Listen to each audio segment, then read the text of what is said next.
महत्वपूर्ण चक्कर है शरक का।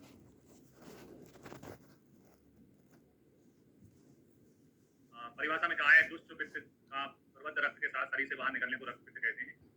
और रक्त पित्त के लिए श्लोक में लाइन आती है महागतम महाभेगम अग्निवत शीघ्रकारी छत्र। बहुत इंपॉर्टेंट लाइन है, एग्जाम में पूछी गई है, कई बार एग्जाम में क्वेश्चन आया है। अग्नि के समान शीघ्रकारी होने वाला रोग है महागतम महाभेगम अग्निवत शीघ्रकारी। पूरी लाइन एग्जाम में पूछी जाएगी, केवल महागत नहीं पूछा जाएगा। महागत तो आदत व निवेश को कहते हैं। पूरी लाइन आती लिख के महागतम महाभेगम अग्निवत शीघ्रकारी, यानी अग्नि के समान शीघ्रकारी होने वाला रोग है।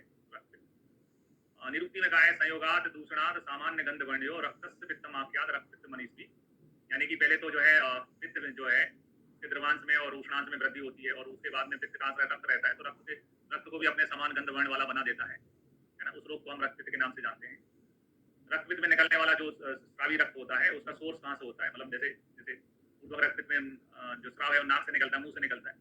वो नाक या मुंह का लोकल जो है ब्लड नहीं होता, उसका मूल जो है यकृत प्लिया होता है। यकृत प्लिया की हम बात करें तो यकृत प्लिया ना केवल स्रावी रक्त का आश्रय है रक्त पित्त में, और इन जनरल अपन बात करें तो रक्त व सोतस के मूल भी है ना। मतलब ओवरऑल अगर अपन बात करें तो रक्त व सोतस के जो मूल है वो भी यकृत प्लिया ही होते हैं।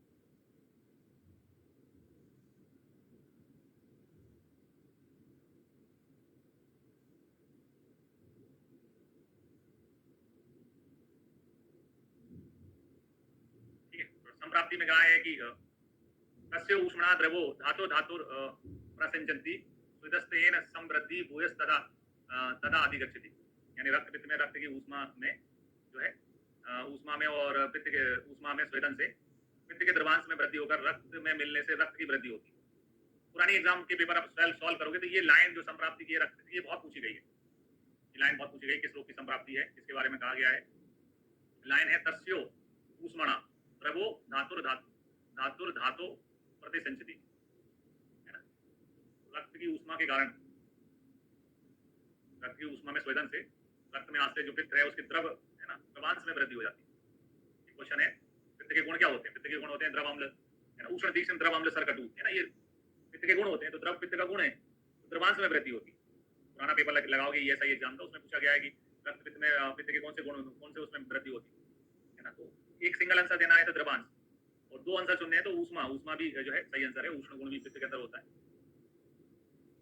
पूर्व में आते हैं, पूर्व में लिखा है सदनम शीत कामित्वम कंठ धूमायनम बमी लो गंधी निश्वासा भवत्यस्मिन भविष्यति। सदनम शीत कामित्वम, सदन का मतलब होता है डाउन। जैसे कभी कभी मैं पढ़ाते समय खुद भी फील करता हूँ कि आज यार वो एनर्जी नहीं लग रही शरीर में। सदन एक ऐसा ही शब्द होता है कि शरीर डाउन होता है। ऐसा रोग जिसमें आगे चल के आपको ब्लीडिंग होने वाली हो, ठीक है, तो आप शरीर तो डाउन हो ही जाएगा वैसे भी उसमें।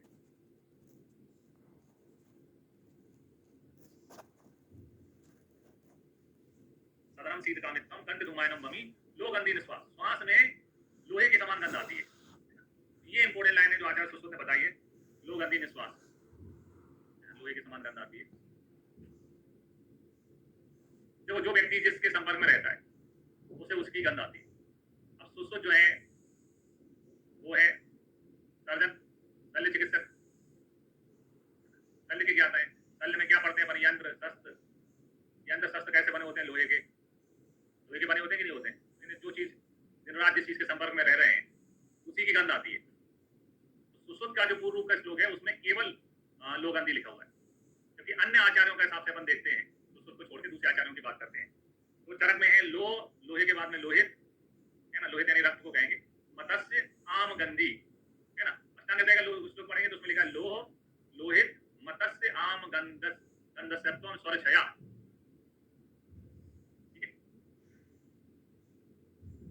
ये चार गंध बता रहे हैं। लोहे के समान, लोहित के समान, आम के मत्स्य के समान, आम के समान, चार प्रकार की गंध गिना रहे हैं चरक वो चरक और पार्वन, यानी मुख से लोहे के समान, रुधिर के समान, मत्स्य के समान, आम के समान गंध आती है। जबकि सुश्रुत केवल एक ही गंध बताते हैं, लो गंधी। फिर आए दोषानुसार लक्षणों में। दोषानुसार लक्षणों में लिखा है जो वातज रक्त पित्त होता है उसमें लिखा है कि वातज में स्याव वर्ण हो जाता है।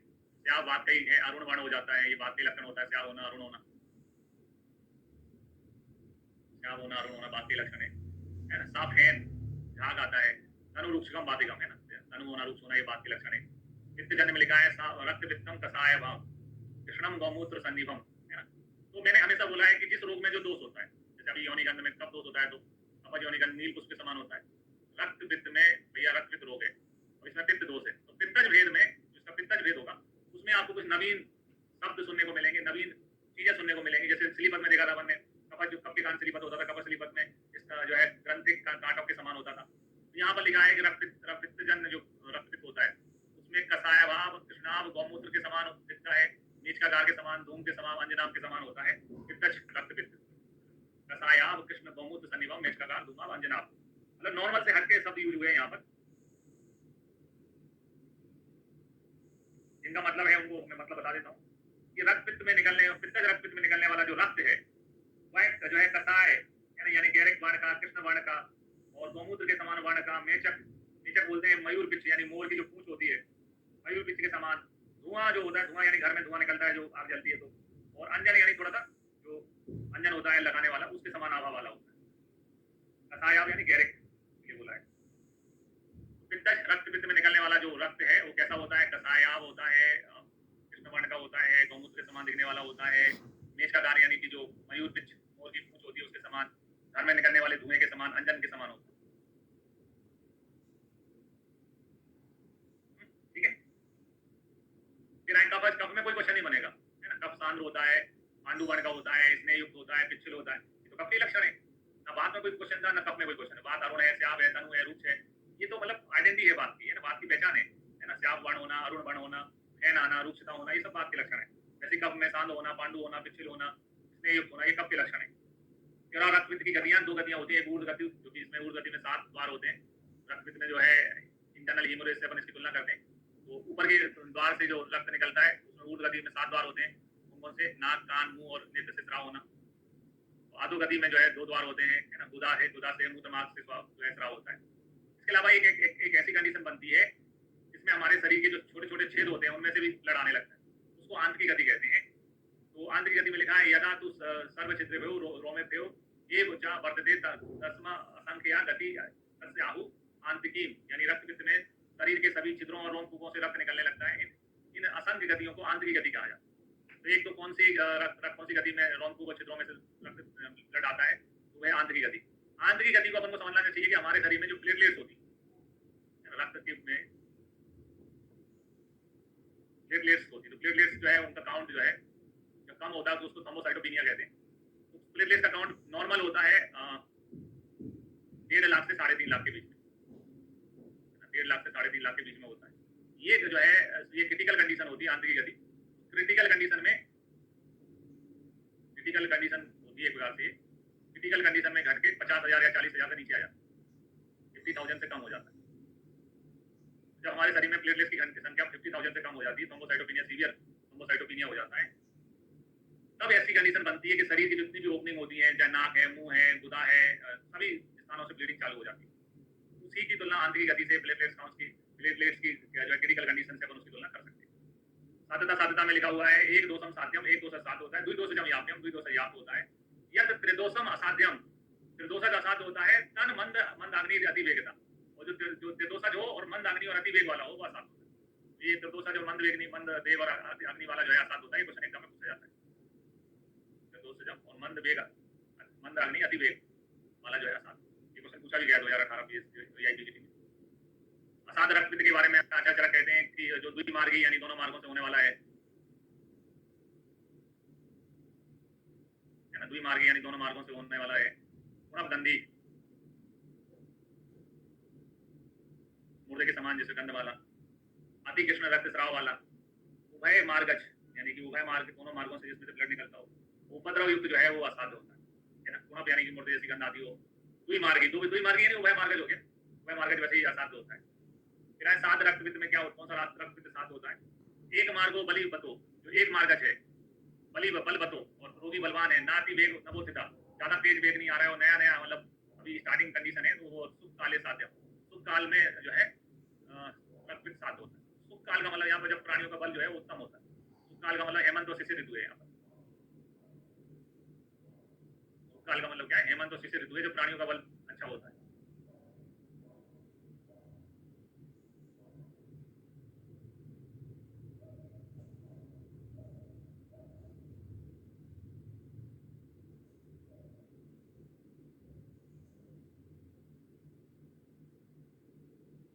गुणक मतलब आर्तव दुष्टि में आता है ना, आर्तव दोषों में पढ़ते हैं गुणक, आर्तव दोष में पढ़ते हैं, आर्तव दोष पढ़ते हैं, उसमें आता है। क्षीण ग्रंथि है ना, प्रवातज वित्त कपट रक्तज गुणक, क्षीण ग्रंथि पूति पूई, हाँ वित्तज में भी आता है। आर्तव दोष पढ़ते हैं, उसमें आता है मूर्ति की तमर करने वाला।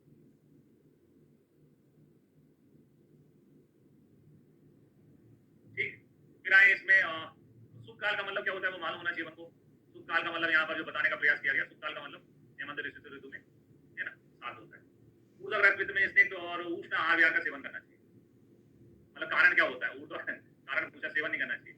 ऊर्ध्व में जो है कब का अनुबंध होता है, कब कैसे बढ़ता है, स्निग्ध भोजन करने से। और अधोग में जो है वात का अनुबंध होता है, अधोग में वात का अनुबंध होता है, तो वात कैसे बढ़ता है, रुक्ष भोजन करने से। और यहाँ उष्ण का मतलब पित्त है, पित्त दोस्तों पित्त तो दोनों में होता है, उष्ण आहार का मतलब पित्त है, यहाँ लिखा ना ऊर्ध्व में कब, अधोग में वात, लेकिन पित्त तो कॉमन है ना, पित्त तो दोनों में है, ऊर्ध्व में भी है और अधोग में भी है, इसलिए यहाँ पर पित्त उष्ण आहार कॉमन है।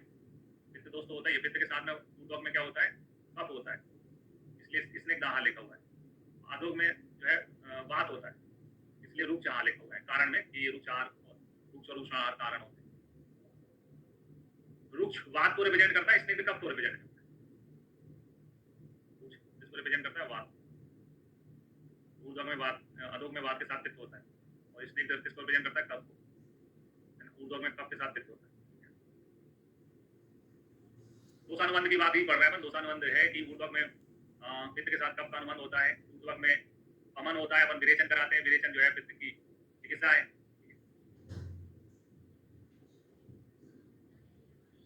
ना, इसलिए साध होता है, विरेचन कराते हैं, ऊर्ध्व में विरेचन पित्त की भी चिकित्सा होता है। और कसायतिक औषधियों का प्रयोग करते हैं तो वो कफ समाप्त हो जाती है, इसलिए ठीक हो जाता है। अधोग में वात का अनुबंध होता है ना, अधोग में अपन विरेचन होता है, बमन कराते हैं, बमन वैसे ही पित्त की चिकित्सा नहीं है, और जो है बमन के लिए जो औषधियां यूज करेंगे कटुतिक्त से तो बात बढ़ेगा, हमें बात का समन को देखते हुए मधुर औषधियों का प्रयोग करना पड़ेगा।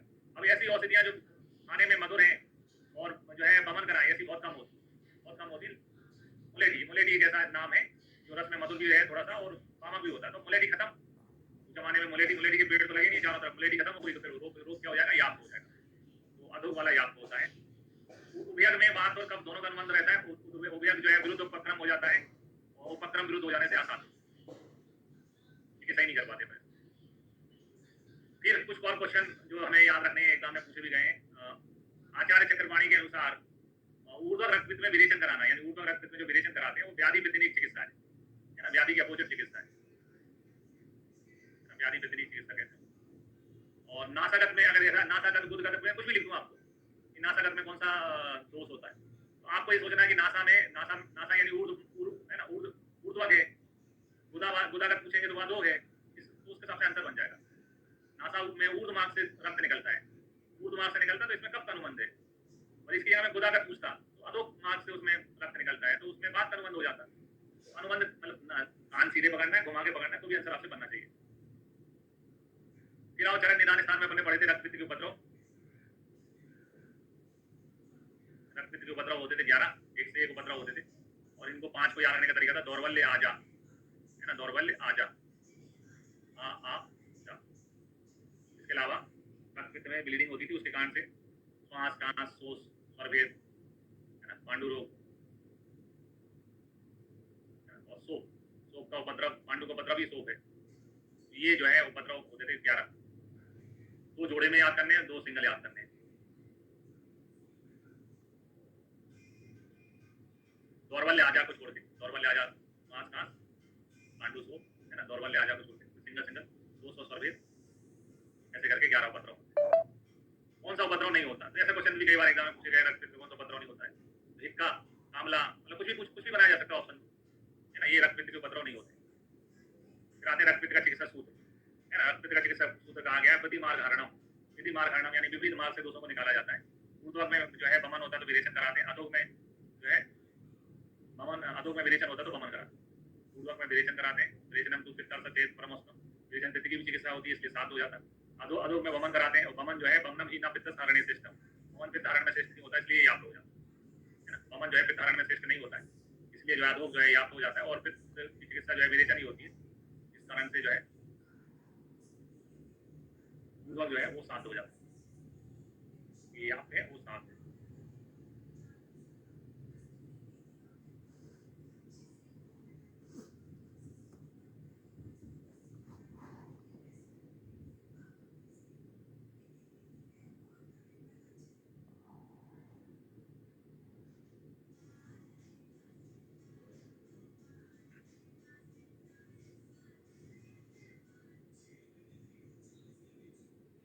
ऊर्ध्वक में वमन होता है और विरेचन कराया जाता है।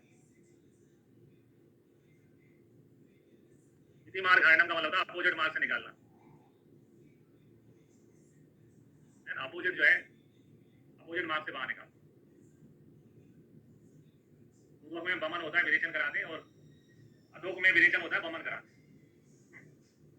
अब आते हैं चिकित्सा सूत्रों में, तो चिकित्सा सूत्रों में पहला है अक्षीण बल मांसस रक्तपित्तम यद रक्तना तद दोषम उत्कृष्टम नादो स्तंभ आरती, यानी अक्षीण बल मांस रोगी के रक्तपित्त में प्रारंभ में स्तंभन नहीं कराना चाहिए, है ना, यानी जो थोड़ा सा स्ट्रॉन्ग हो और उसमें ब्लीडिंग चालू हो रही हो स्ट्रॉन्ग पेशेंट में, उसमें रक्तपित्त में स्तंभन नहीं कराना चाहिए।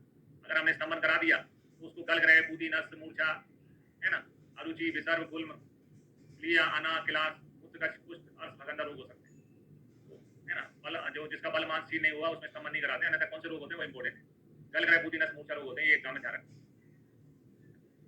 ऐसे हम अतिसार में पढ़ेंगे, अतिसार में आम अतिसार होता है तो उसमें स्तंभन नहीं कराते, स्तंभन कराने पर दंड का गतिमान हो जाता है। तो रक्तपित्त में भी ऐसे कंसेप्ट है, और रोगी का बल मांस नहीं हुआ हो तो उसमें प्रारंभ में स्तंभन नहीं कराना चाहिए। फिर आओ मार्गो दोषानुबंधम निदानम परिसमीक्ष्य लंघनम रक्तपित्तम आदो तर्पणम व प्रयोजित, यानी रक्त स्राव के मार्ग और दोषानुबंध पे विचार करके लंघन और तर्पण का आवश्यकता अनुसार प्रयोग करना चाहिए। लंघनम तर्पणम व प्रयोजित, रक्तपित्त में रक्तस्राव के मार्ग और दोषानुबंध पे विचार करके लंघन और तर्पण का प्रयोग करना चाहिए। और लंघन किसमें करते हैं, तर्पण किसमें करते हैं वो देखते हैं। ऊर्ध्वे तर्पणम पूर्वम पेया तर्पणम पूर्वम पेया पूर्वम अधोगति, यानी कि यहाँ ऊर्ध्वक में तर्पण कराते हैं, है ना, ऊर्ध्वक में तर्पण कराते हैं, पेया पूर्वम अधोगति, और अधोगत में पेया का प्रयोग करते हैं। ऊर्ध्वक में चूंकि वमन होता है, वमन खाली पेट तो नहीं कराया जाता कभी वमन, है ना, तो वमन के कारण थोड़ा सा वीकनेस आई जाती है, तो तर्पण बताइए ऊर्ध्वक में, तो अधोग में पेया बताइए। ऊर्ध्वक में तर्पण करते हैं, अधोग में पेया देते हैं।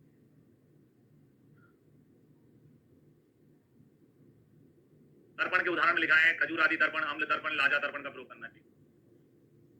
उर्दू का वर्ड होता है खाला, खाला यानी मौसी को कहते हैं, खाला, खाला यानी खजूर, अम्ल तर्पण और लाजा तर्पण, खाला करके। और चंदन आदि पेया, क्रियातिक पेया और धात आदि पेया बताइए। एसी पेया, एसीडी पेया, सीसीडी पे जाते हैं वैसे अपन कॉफी पीने कहाँ जाते हैं अपन, सीसीडी, लेकिन यहाँ ध्यान रखना है केसीडी।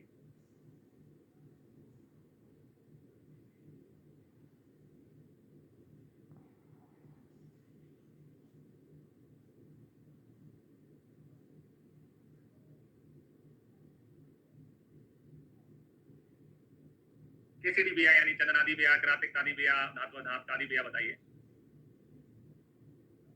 रक्तपित्त में पेयजल, है ना, पेयजल कौन सा प्रयोग करना चाहिए।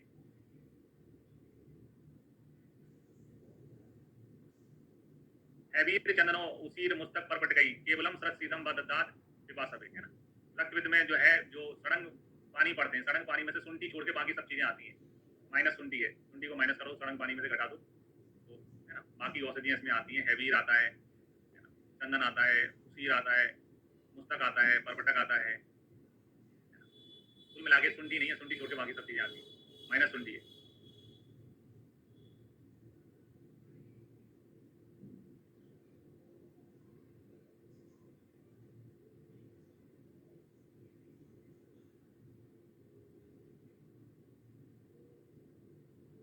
आमती सार में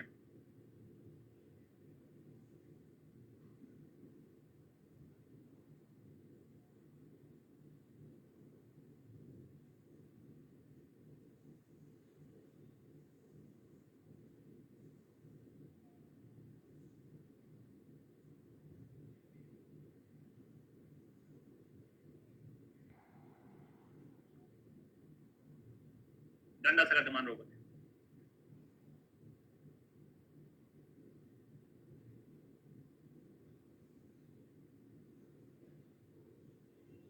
ठीक, तो खाला तर्पण, खाला के जहाँ तर्पण करना है, और बीसी या केसीडी पे पिया, खाला के यहाँ तर्पण कराने जाना है, केसीडी पे पिया पीना है, खाला के यहाँ तर्पण कराना है और केसीडी पे पिया पीना है, कार्तिक चंदन और इत्यादि। फिर और रक्त में आहार है ना, साली षष्टिक निवार गोदूत प्रशांत का श्यामक प्रियंगुष्ठी भोजनम रक्त पित्ती नाम। रक्त में साली षष्टिक चावल लेना चाहिए, साली षष्टिक चावल खा सकते हैं। इसके अलावा श्यामक और प्रियंगु जो फूदान में आते हैं वो भी बताएं कि लेना चाहिए। फिर अत्यधिक रक्तस्राव हो जाने पर क्या करना चाहिए, तो अत्यधिक रक्तस्राव होने पर बकरे या एन मांस के रक्त में मधु मिला के पिलाना चाहिए, ताजा निकाला हुआ जो रक्त है उसमें मधु मिला के पिलाना चाहिए। बकरी के ताजा निकाली हुई यकृत को पित्त के साथ खिला देना चाहिए, सच्ची यकृत को पित्त के साथ खिला देना चाहिए।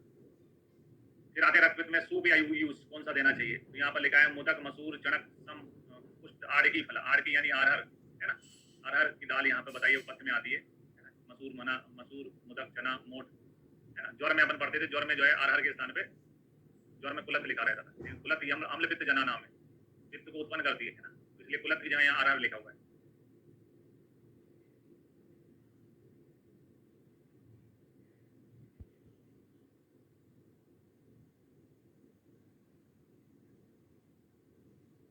फिर आते हैं दोषानुसार पत्र, दोषानुसार पत्र में लिखा है कफानुगम,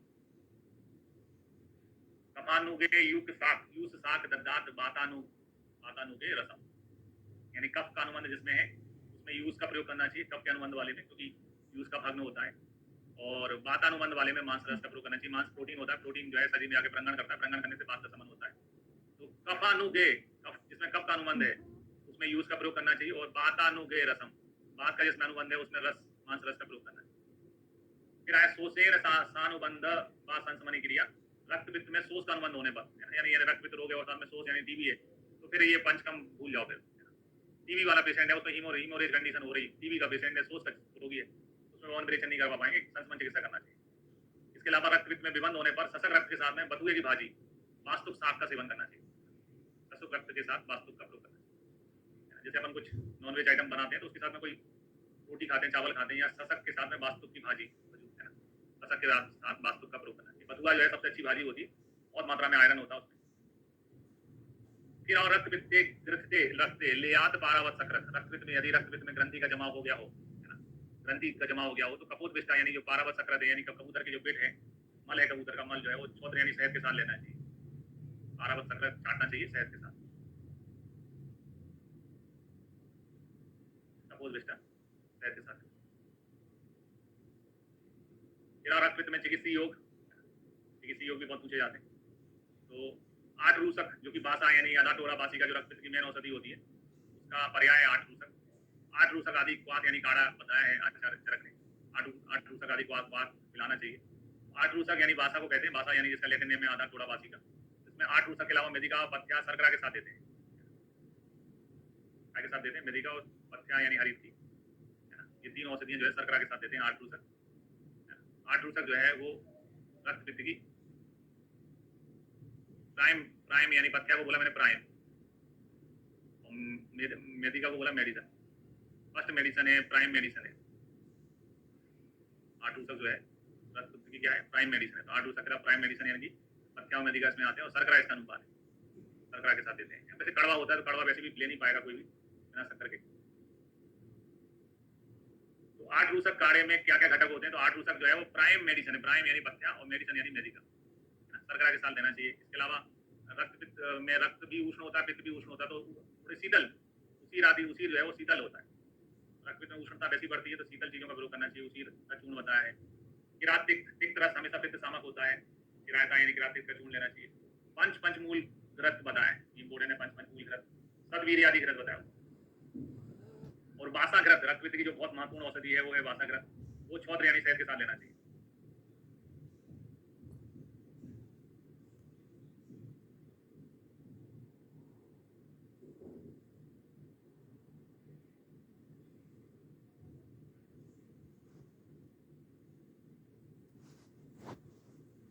फिर रक्त पित्त में कहाँ से स्राव हो रहा है उसके आधार पर चिकित्सा तय होती है। तो मूत्र मार्ग रक्त स्राव यानी मूत्र मार्ग से ब्लड आ रहा है, मूत्र मार्ग से ब्लड रोकने के लिए शतावरी चीर का प्रयोग करना चाहिए, बॉक्सो सादे चीर का प्रयोग करना चाहिए, चतुष्पर्णी में सादे दूध का प्रयोग करना चाहिए। मूत्र मार्ग से रक्त पित्त तब बनेगा गो शतावरी। जब अपन क्रिकेट में भेजते हैं जाओ विराट कोहली, गो शतावरी कितनी बार जाएगी भाई? 4 बार। गो शतावरी, बॉक्सो शतावरी, चतुष्पर्णी 4 बार, गो शतावरी 4 बार, जाके 4 बार चेक करो, गो शतावरी 4 बार। ये बताया किसमें? मूत्र मार्गी में। गुद मार्गी यानी गुदा मार्ग से रक्त स्राव हो रहा है, ब्लड आ रहा है, उसमें मोच रस साधित, मोच जो कि जो सालमली का निर्यात होता है, मोच रस साधित दूध का प्रयोग करना चाहिए। बट प्रारो बट सुम है ना, कि दूध का प्रयोग करना है ना। तो गुद मार्ग से निकल रहा है, तो गुद मार्ग से जब रक्त निकलता है, पुलिस निकलता है, तो टेढ़ा मेढ़ा निकलता है, मोच आ गई वजह से पुलिस को। बट और मोच, पुलिस को क्या आ गई है? बड़ी गुद मार्ग से बड़ी मोच चाहिए ना, मोचस और बा से बट है।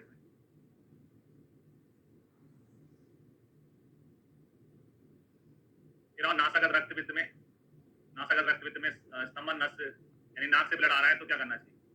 तो पहला तो है नीलोत्पलम शंख गैरिक शंख युक्तम सा चंदनम सयात सयात तू सीता जले।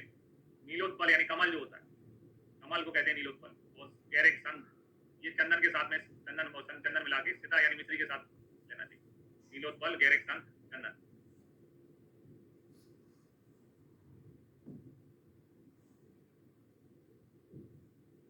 कुल मिला के क्या हो गया? नीलोत्पल गैरिक नीलगिरी चंदन, नीलगिरी चंदन। दूसरा दूर्वा दाक्षा दाड़िम है ना, D3, डी से दूर्वा, डी से दाक्षा, डी से दाड़िम, और इक्षुरस पलांडु और सारीवा के स्वरस का नस लेना चाहिए। D3 IPS, तीसरे अटेम्प्ट में IPS बन गई। D3 IPS, दरोगा से क्या बन गई? IPS। रक्तपित्त की बीमारी थी, ठीक कर ली, D3 IPS हो गई। D3 IPS, डी दूर्वा दाक्षा दाड़िम, आई इक्षु पलांडु सारीवा, D3 IPS करके याद करना है। इसमें इक्षु वाला क्वेश्चन बहुत पूछा जाता है, इक्षु का प्रयोग है ना। दूर्वा वाला क्वेश्चन बहुत पूछा जाता है, दूर्वा का नस में देते हैं तो रक्तपित्त नासगत रक्तपित्त में देते हैं। फिर आते कफानुबंध जो है रक्तपित्त में, कफ के अनुबंध यानी ऊर्ध्वक रक्तपित्त में कमल नाल, कमल के अलावा मृणाल, पद्म और नांग, उत्पल, केसर, असन, क्षार का प्रयोग मधुसर्पी के साथ करना है। क्षार का प्रयोग होता है क्या के साथ? मधुसर्पी। अनुपान भी आजकल पूछे जाते हैं। कमल, मृणाल, पद्म, उत्पल है ना, इनके क्षार का प्रयोग करना है।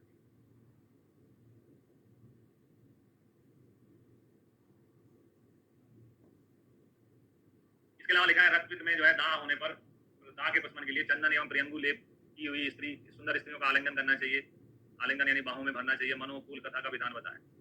रक्तपित्त में उराछत की चिकित्सा में विदित सर्पी गुण का प्रयोग कर सकते हैं, क्योंकि हम छत्तीर पढ़ेंगे तो छत्तीर में सर्पी गुण आएगा, सर्पी गुण है ना, सर्पी मोदक वो यहाँ यूज कर सकते हैं, क्योंकि गुड़ भी है ना, रक्तपित्त में आपका शरीर में आयरन कम हो जाएगा, हीमोग्लोबिन कम हो जाएगा, तो उसको बढ़ाने के हिसाब से गुड़ अच्छा काम करता है। सुसुत की चिकित्सा में आते हैं तो सुसुत की चिकित्सा में लिखा है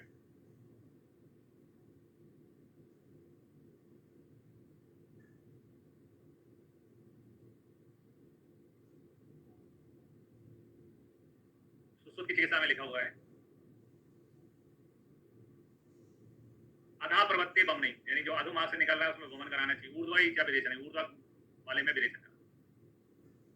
इसके अलावा अति प्रवत जो है दोष युक्त रक्तपित्त में सबसे पहले आप तर्पण करना चाहिए, या पिलाना चाहिए, पेया, तर्पण, पाचन, अवलेख, रक्तपान, इन चिकित्साओं का प्रयोग करना चाहिए।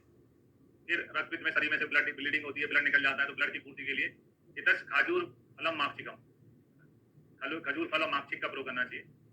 माक्षिक वैसे कॉपर आयरन का सोर्स है, कॉपर भी होता है माक्षिक में, आयरन भी होता है, और खजूर भी बहुत, खजूर खाने से आयरन यानी खून बढ़ता है, खजूर भी अच्छा सोर्स है, खजूर माक्षिकम लिखा हुआ है। इसके अलावा सुश्रुत ने सारीवादी, अंजनादि, न्योगादि गणों को रक्तपित्त हर बोला है, सारीवा, अंजनादि और न्योगादि, तो ये तीन मिला के रक्तपित्त का क्या कहते हैं? नाश।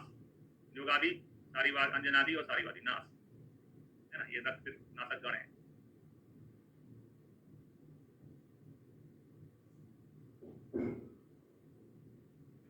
इसके अलावा अष्टांग हृदयकार ने लिखा है रक्तपित्त में पित्त ज्वर उराच है तो छठवीं की चिकित्सा में विदित सभी औषधियां उपयोगी हैं। मतलब ज्यादा डायग्नोस करने की जरूरत नहीं है, अगर आपके पास पित्त ज्वर की जो औषधियां हैं, उराच है की जो औषधियां वो यहाँ पर यूज कर सकते हैं। जैसे गवर्नमेंट बोलती है ना दवाइयों की कमी होती है, अरे तुम तो ये भी प्रयोग कर लो, इसका भी यूज कर सकते हो। प्रसम सद्दो जय 10 हस्त परम औषधम, भाषा जो है रक्तपित्त की श्रेष्ठ औषध है। ऐसा अष्टांग हृदय कांड ने कहा है। बासा यानी अधो टोड़ा वासिका होती है। जब तक संसार में बासा विद्वान है तब तक रक्त क्षय और कांस के रोगियों को डरने की आवश्यकता नहीं है। जैसा श्लोक हारीत में पढ़ते हैं, चकवाणी में पढ़ते हैं, यहाँ पर ये भी बताया गया है कि बासा जो है वो रक्त की सबसे अच्छी औषधि है। इसके अलावा पंचसार मत बताया अष्टांग हृदय कांड ने, जो कि रक्त में उपयोगी है। दिल्ली पीजी में पूछा गया क्वेश्चन है। पंचसार मंत्र का यूज होता है। पंचसार मंत्र भी जो है रक्त की चिकित्सा में अष्टांग हृदय कांड ने बताया। ठीक है, तो आज के लिए इतना ही। टेस्ट में अपन कल 5 बजे टेस्ट होगा। थोड़ा सा स्लो चलाऊं, कई लोग नए लोग जुड़े हैं। जरा 1 से 5 चैप्टर जो है चिकित्सा के में पूछे जाएंगे।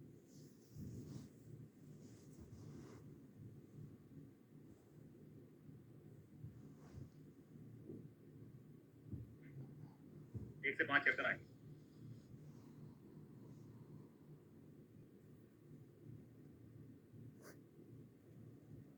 ओके, आइए स्टार्ट करते हैं।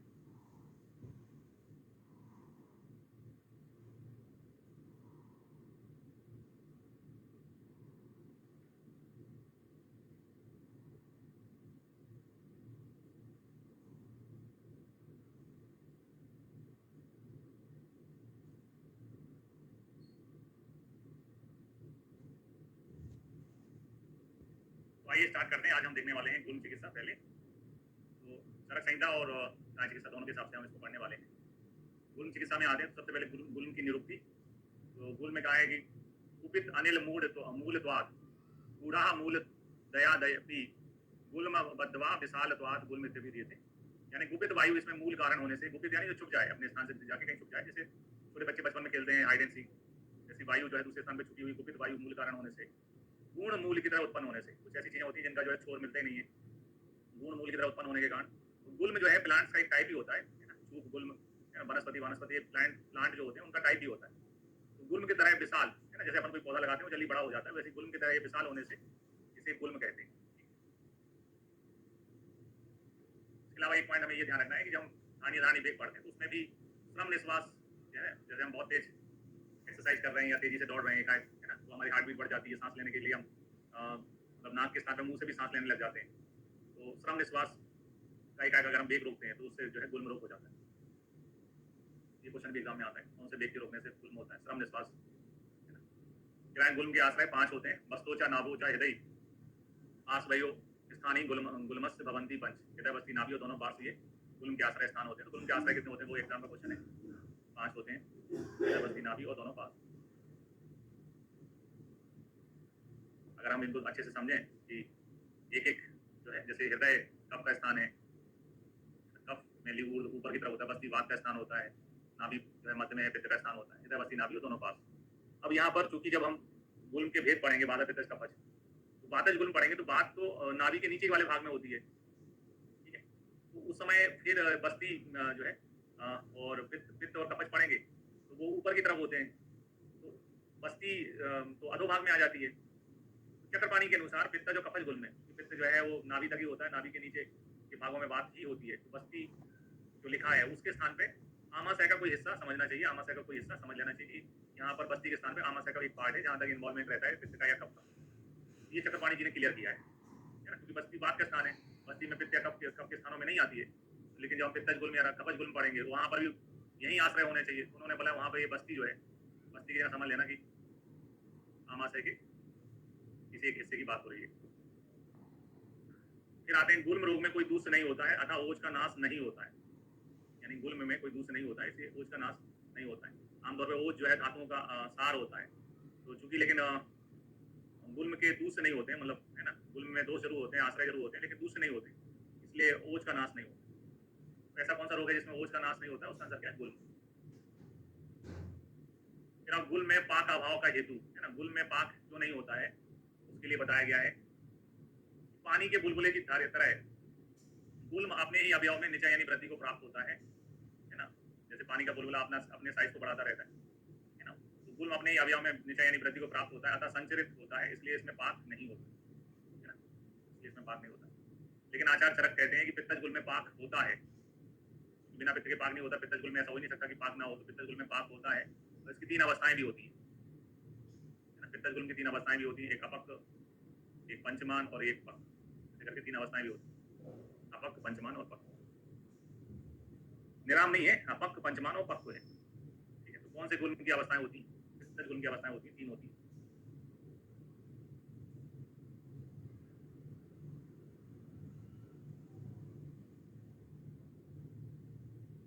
फिर आए पित्तज गुल्म के, है ना? पित्तज यहाँ पर पहले गुल्म की कहानी तो इस प्रकार से समराइज कर लेते हैं कि क्या गुल्म मतलब क्या कहना चाहते हैं। हम जो भी खाना खाते हैं, हमारी जो कुक्षी होती है, उसके 3 हिस्से होते हैं। 1/3 जो है वो ठोस के लिए रहता है, ठोस पदार्थों के लिए रहता है। 1/3 जो है वो द्रव पदार्थों के लिए होता है, द्रव कुक्षी विमानी अध्याय चरक में। 1/3 जो है वो वायु के संचार के लिए होता है। 1/3 जो है वायु के संचार के लिए होता है। तो हम जो खाना खाते हैं वो उस हिसाब से हमारे कुक्षी के 3 हिस्से किए गए हैं। तो जब हमें कोई फ्री में पार्टी दे रहा होता है, या हम किसी शादी में पहुंच जाते हैं, ऐसे फंक्शन में पहुंच जाते हैं, या खाना अनलिमिटेड होता है, तो अपन बहुत पूछ पूछ के खा लेते हैं, ये भी खा लो वो भी खा लो। खाते खाते खाते हमारे मुंह से क्या आ जाती है, डकार आ जाती है। डकार आने का मतलब ये है कि भैया आपकी कुक्षी में जो वायु के लिए 1/3 हिस्सा रिजर्व था, यहाँ पर वायु के लिए जो 1/3 हिस्सा रिजर्व था, वो जो है द्रव या ठोस पदार्थों से फुल हो गया है। द्रव या ठोस पदार्थों से उसको भर दिया है आपने, इसलिए वायु को अपना स्थान नहीं मिल रहा है, और वायु जो है वो अपने स्थान से ऊपर आ गई है। यानी कि जैसे एक जगह 3 कुर्सियां लगी हुई थी, एक फंक्शन है, फंक्शन में 3 चेयर लगी हुई हैं। एक जो है वो बात के लिए है, एक कप के लिए है, एक पित्त के लिए 3 चेयर लगी हुई हैं। अब बात की चेयर पे आके कोई और बैठ गया, कितना बुरा फील होता है जब अपनी आपकी चेयर हो और आपकी चेयर पे कोई और बैठ जाए, आप तो नाराज हो ही जाओगे। कुल मिला के कुक्षी में जो 3 हिस्से होते हैं बात पित्त कप के लिए, उसमें से वायु के लिए स्थान नहीं बचता है। बात नाराज होके, अब देखना, अब मैं कभी नहीं आऊंगी तुम्हारे यहाँ। जैसे कोई अपना अपमान करता है ना, तो अपन बोल के आते हैं कि आज तो आ गए, आज के बाद तुम्हारे यहाँ कभी पैर भी नहीं रखेंगे। वायु जो है नाराज होके चली जाती है। अब जैसे वाइफ है, गर्लफ्रेंड है, वो नाराज होती तो कहीं ना कहीं जाती है कि भैया दोस्त यहाँ गई होगी, सहेली यहाँ गई होगी, मायके चली गई होगी। तो उन्होंने बोला नाराज होके वो पांच पांच आश्रय हैं उसके, 5 जगह उन्होंने जो है उनको आश्रय मिल सकता है जहाँ नाराज होकर चली जाएगी। हृदय में चली जाएगी, बस्ती में, नाभि में, पास में, तो जहाँ ये चली जाती है वहां पर भी धीरे धीरे प्रॉब्लम स्टार्ट हो जाती है। इस प्रकार से ये गुल्म रोग है, जिसमें जिसमें बात के लिए पूरा हिस्सा नहीं बचता। ठीक है, बात के लिए पूरा हिस्सा नहीं बचता, इसलिए ऊपर की ओर आ जाता है। गुल्म के बाद फिर अपन इसके बाद रक्तपित्त देखेंगे, रक्तपित्त रह गया है, रक्तपित्त भी पढ़ेंगे। बड़ा चैप्टर था तो पहले इसको ले लिया मैंने। इस प्रकार से ये कंसेप्ट ध्यान रखना है कि गुल्म वायु के लिए संचार के लिए जगह नहीं बचती तो ऊपर है। फिर आते हैं गुल्म के प्रकार, 5 होते हैं। वाता, पित्त, कफ, सन्निपात, जो निचय। कौन से गुल्म को निचय गुल्म कहते हैं, वो एग्जाम का क्वेश्चन है ना। कौन से गुल्म को निचय गुल्म कहते हैं, तो सन्निपात गुल्म को निचय गुल्म कहा जाता है।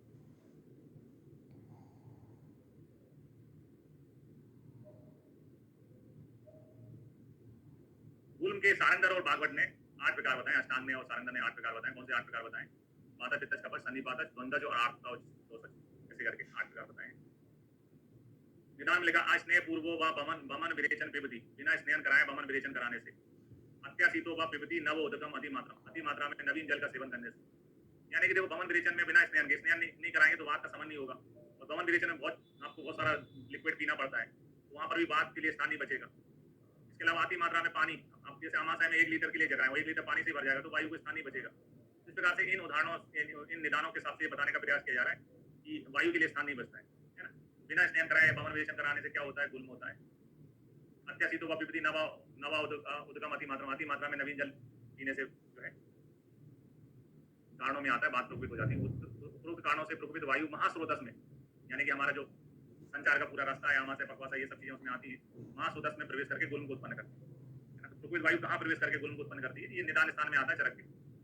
प्रकोपित वायु जो है महास्रोतस में प्रवेश करके गुल्म रोग को उत्पन्न करती है। पूर्व में कहा है कि अन अभिलाषण, यानी कि खाना खाने की इच्छा ना होना, खाने की में अरुचि। ठीक है, भोजन, अब देखो आपके मतलब आपके घर में लड़ाई हो रही है, 3 कुर्सियों में बैठने की लड़ाई हो रही है, फिर मेहमान को कैसे बुलाओगे आप, आ जाओ। कुल मिला के वायु के लिए स्थान नहीं होता, इसलिए आपको खाना खाने की इच्छा नहीं होती है, अरुचि रहती है, अविपाक रहता है, अग्नि वैषम्य रहता है। कुल मिला के आ से चालू होने वाले नाम आते हैं, अन्नाभिलाषणम, अरोचक, अविपाक और अग्नि वैषम। विदाओ भुक्तस, है ना, खाए हुए अन्न का विदा हो जाता है। सर्दी बहुत आती है, मतलब है ना, उद्गार आती है, डकार आना इसका बहुत प्रोमिनेंट साइन होता है। अभुक्षा, है ना, भूखना रहना, दुर्बलता फील होना शरीर में, खाना अच्छे से नहीं खाओगे तो दुर्बलता भी आएगी। ये सारे लक्षण पूर्व में देखने को मिलते हैं। इसके अलावा लिखा हुआ है चरक के अनुसार, स्वहितस्य च अस्वहित्यम इति, यानी पूर्ण तृप्ति युक्त भोजन ना कर पाना, भरपेट खाना नहीं खा पाना। गुल्म रोग जिसको हो जाएगा वो भरपेट खाना नहीं कर पाएगा, क्योंकि उसे भरपेट खाना खाते ही बात कुपित हो जाती है, गैस बन जाती है पेट में, पेट पर खाना नहीं खा पाता।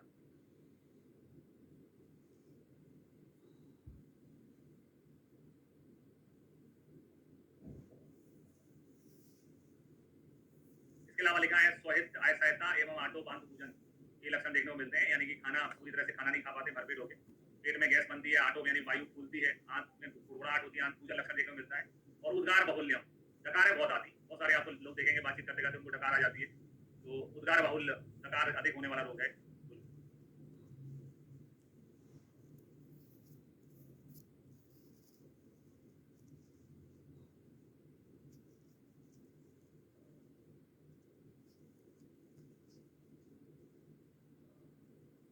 पानी पानी नया पानी, फ्रेश सोर्स का जो पानी होता है। आप और मैं बीमार क्यों पड़ते हैं? घर का पानी पीने से कोई बीमार नहीं पड़ता है, लेकिन अपन किसी के यहाँ जाते हैं, उनके यहाँ पानी पी लिया, तो सबके अपने पानी के सोर्स अलग प्रकार के होते हैं। नवीन पानी बोला यानी नए सोर्स का पानी आपने पी लिया ज्यादा मात्रा में। आजकल तो लोग इतना ध्यान रखते हैं कि अपने घर से ही बोतल लेके जाते हैं, पीते नहीं बाहर का। फिर आते हैं दोषानुसार लक्षणों में, तो दोषानुसार लक्षणों में मादक गुल में लिखा है भुक्ते मृदुत्वम समय समव्यति यश्च, है ना, यानी कि भोजन के बच जाने पर उपद्रव बढ़ जाते हैं, कुछ खा लेने पर शांत हो जाते हैं, दिन के अंत में ज्वर देखने को मिलता है। इसके अलावा लिखा है मुहूर्छ पिपीलिका संप्रचार एवं अंगेषु, अंगों में चीटियां रेंगती हुई प्रतीत होती हैं। तो भोजन के बच जाने पर कौन सा दोष उत्पन्न होता है? वात दोष उत्पन्न होता है, ठीक है। तो ये भोजन के बच जाने पर बढ़ जाता है, कुछ खा लेने पर शांत हो जाता है, और दिन के अंत में वात का प्रकोप होता है। खाना खाने के लास्ट में वात का प्रकोप होता है, दिन के लास्ट में वात का प्रकोप होता है। इसलिए इसमें दिन के लास्ट में वात का प्रकोप नहीं आता, लेकिन आता लाइन ये दिन के अंत में ज्वर की उत्पत्ति हो जाती है। ये इंपोर्टेंट लाइन है, ये लाइन भी बहुत एग्जाम में पूछी जाती है। भुगते मृदुत्तम समय पैदी यश, बच जाने पर जो है उपद्रव बढ़ जाते हैं। मोहर पिपली का संचार एवं अंगेषु, अंगों पे चीटियां रेंगती हुई प्रतीत होती हैं। तो आगे चल के अपन ऐसी लाइनें, इससे मिलती जुलती लाइनें बहुत पढ़ेंगे जो और भी रोगों में आती है। आप लोगों से ही पूछ लेता कहाँ पे आती है। तीन और रोग हैं जहाँ पे शरीर में चीटियां रेंगने जैसी प्रतीति होती है। उन रोगों के नाम चैट बॉक्स में लिखें। चीटियां रेंगना यानी चीटियों का चलना, है ना, चीटी जो होती है उनका चीटियों का चलना, या रेंगना बोलते हैं, रेंगना, चीटियां रेंगना। जहाँ भी शरीर में गति होगी, वहाँ गति का करता वायु है ना, चीटियों के समान गति, रेंगने जैसी गति होना वात का लक्षण होता है। तीन और ऐसी जगह हैं जहाँ इसके समान मिलते जुलते शब्द आते हैं, जल्दी से बताएं मुझे। पातज विसर्प सही है, पातज योनि व्यापद भी सही है। प्रमेय में मूत्र के बाद चीटियां आती है। प्रमेय में शरीर में चीटियां नहीं रेंगती है। प्रमेय is not a right answer. पातज योनि व्यापद सही है, पातज विसर्प सही है, मांसावृत बात भी सही है।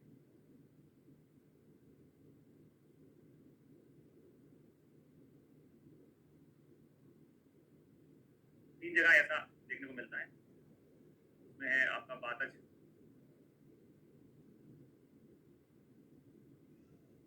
पातज योनि व्यापक, है ना, वातज विसर्प और मांसावृत बात। तीन रोग और हैं जहां पर बिल्कुल एग्जैक्ट लाइन नहीं, जो यहाँ लिखा वैसा नहीं लिखा आएगा, थोड़ा मिलता जुलता लिखा आएगा।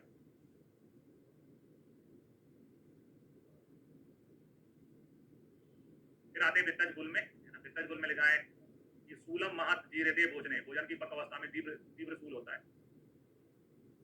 भोजन की पक अवस्था में तीव्र सूल होता है। स्पर्श असहन, है ना, स्पर्श असहन यानी व्यक्ति टच करने नहीं देता उस स्थान को। टेंडरनेस बोलते हैं ऐसी लक्षण को, इंग्लिश में टेंडरनेस बोलते हैं।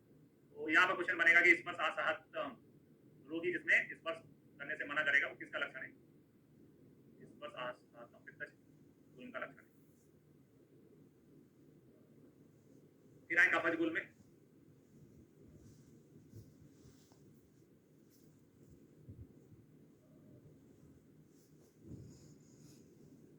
कफज गुल में लिखा है सैत्यम रुग्ण अल्पा कठिनोत्तम, यानी गुल्म का कठिन और उन्नत होना, ये लक्षण देखने को मिलते हैं। गुल्म कठिन होता है और उन्नत यानी उठा है। तो स्वैत्यम है, ये तो शुक्लता सैत्यम का ही लक्षण होता है। कठिन और उन्नत होना ये इंपोर्टेंट है, कठिन और उन्नत होना गुल्म का, कौन से गुल्म का लक्षण है? कफज। इसके अलावा एक और क्वेश्चन एग्जाम में पूछा जाता है, कौन से गुल्म के बढ़ जाने पर कहाँ श्वास प्रतिशाय राजस्मा होने की संभावना रहती है? तो कफज गुल्म के बढ़ जाने पर कहाँ श्वास प्रतिशाय राजस्मा होने की संभावना रहती है? एग्जाम का क्वेश्चन है, पहले भी अपन निदान स्थान में इसको देख चुके हैं। फिर आते हैं सन्निपातज, सन्निपातज या इसको निचय गुल्म भी कहते हैं। सन्निपातज में लाइन आती है महारुजम, बहुत पीड़ादायक होता है महारुजम, ता विपरीतम अश्ववत घनोन्नतम, यानी पत्थर के समान जो है कठोर होता है सन्निपातज गुल। ये लाइन बहुत पूछी जाती है एग्जाम में, अश्ववत घनोन्नतम शीघ्रम विदाई दारुणम किसके लिए कहा गया है? अश्ववत घनोन्नतम और शीघ्रम विदाई दारुणम किसके लिए कहा गया? सन्निपातज गुल के लिए कहा गया है।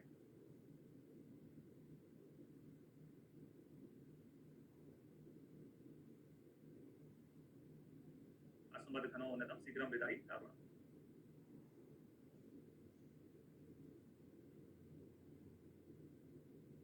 फिर आते हैं रक्तज गुल में। रक्तज गुल में लिखा है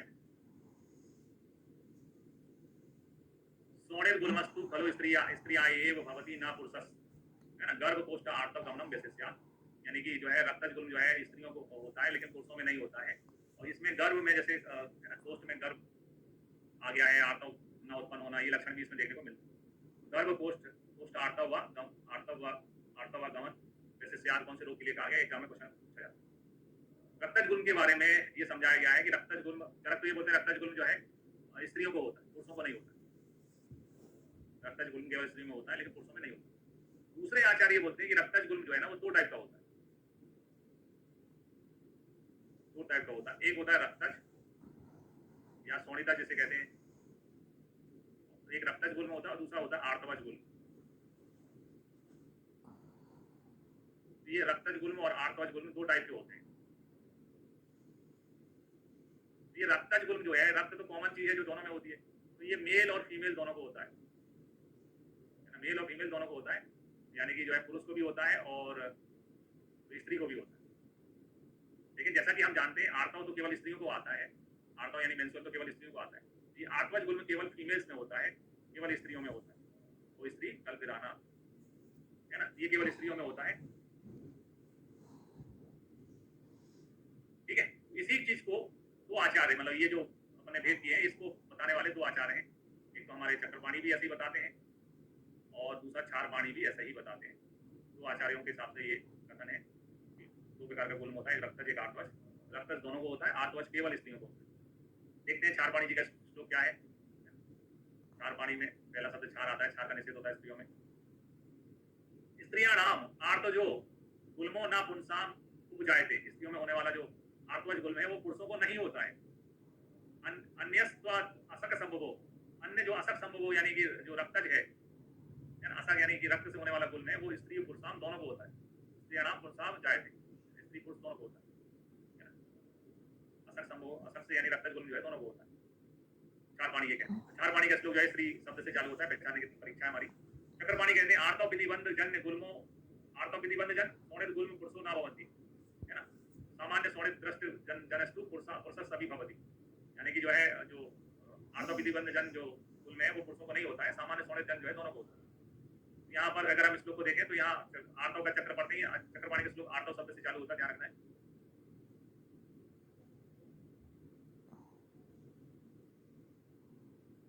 चक्रपाणी का श्लोक आर्तव से शब्द से चालू होता है, ध्यान रखना है।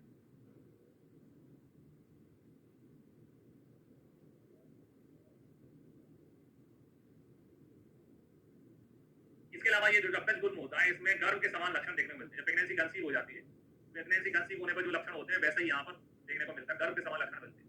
प्रेगनेंसी कंसीव होने पर क्या होता है ना, स्तन्यम है ना, स्तनों में दुग्ध आने लगता है, तो वो इसमें भी देखने को मिलता है। तो ओस्टेयो स्तन मंडलो कार्सियम, होठों के आसपास जो है स्तन मंडलों में कालापन आ जाना। अत्यंत गिलानी चक्षुषो, नेत्रों में गिलानी रहना। चौथा दोहिदिया, है ना, दोहिदिया अवस्था।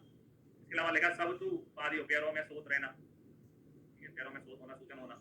इसके अलावा लिखा ईसद उद्गमयो रोमराजी, रोमराजी की उत्पत्ति हो जाना, ठीक है, रोमराजी की उत्पत्ति होना। योनश्च कालत्वम, योनि मार्ग का फैल जाना, और योनि से दुर्गंध और श्राव आना, यानी कि जो गर्भ के लक्षण होते हैं वो सारे लक्षण इसमें देखने को मिलते हैं। लेकिन आज के जमाने में, मतलब मॉडर्न साइंस के जमाने में ये अपन इन चीजों की जरूरत ही नहीं है। आज चूंकि अल्ट्रासाउंडग्राफी होती है, सोनोग्राफी होती है, उससे कंफर्म हो जाता है कि प्रेगनेंसी कंसीव कर रखी है या कोई हाइड्रेटेड मोल पैदा है पूरा है, या मतलब कोई और विकार है, वो कंफर्म हो जाता है। व्यवहारिकता आज के हिसाब से नहीं रह गई है, लेकिन उस जमाने में रक्तज गुल्म के लक्षण जो आचार्य चरक ने बताए वो लक्षण गर्भ के लक्षणों से मैच करते हैं। स्तन में स्तनों की उत्पत्ति हो जाना, है ना, होंठ का और स्तन मंडल का काला हो जाना। मॉर्निंग सिकनेस जो प्रेगनेंसी में मिलती है वो भी है। अत्यंत गिलानी चक्षुषो, नेत्रों में गिलानी यानी थकान सी महसूस होना, दोहिदिया अवस्था, है ना, पाँव में भारीपन, मतलब पाँव में भारी हो जाना, सूजन आ जाना। है ना। ईसद रोम राज्य और रोम राज्य की उत्पत्ति, योनि का मार्ग का फैल जाना, योनि से दुर्गंध एवं श्राव आना, ये सारे लक्षण देखने को मिलते हैं। असाध गुल्म के बारे में आचार्य सुश्रुत ने बताया। असाध गुल्म के बारे में, असाध गुल्म के बारे में उन्होंने कहा है कि श्वासा शूलम पिपासा अन्न विद्वेषो ग्रंथि मूढ़ता जायन्ते दुर्बलत्वम च। असाध गुल्म में लिखा है कि जो है श्वास फूलने लगती है, शूल होता है ना, पिपासा अन्न विद्वेष, खाना पीना दोनों से नफरत सी होने लगती है, इतनी तकलीफ होती है आपको अपने डाइजेशन सिस्टम से, पिपासा अन्न दोनों से विद्वेष हो जाती है, ऐसा लगता है कि ग्रंथि उत्पन्न हो गई है ना, ग्रंथि मूढ़ता जायते दुर्बलत्वम। जब आप खाना पीना नहीं खाओगे तो शरीर में ओवरऑल वीकनेस आई जाएगी, तो जायते दुर्बलत्वम ये श्लोक है जो कि एग्जाम में पूछा भी गया है। श्वास शूल पिपासा अन्न द्वेषो ग्रंथि मूढ़ता जायते दुर्बलत्वम असाध गुल्म का लक्षण है।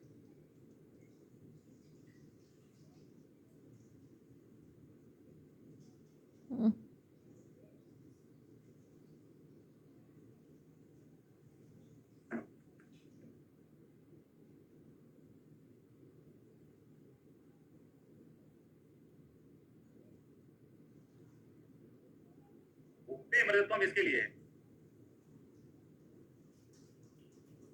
ये जो शब्द लिखा है भुक्ते मृतत्वम, ये यहाँ पर भुक्ते यानी कुछ खा लेने पर शांत, इस चीज के लिए लिखा है।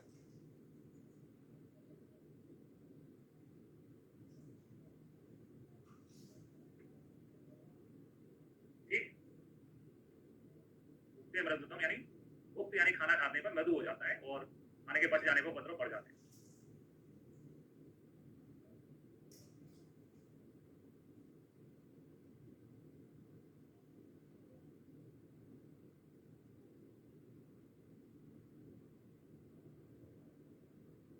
ठीक, आगे बढ़ते हैं। अब आते हैं अपन गुल्म का चिकित्सा सूत्र।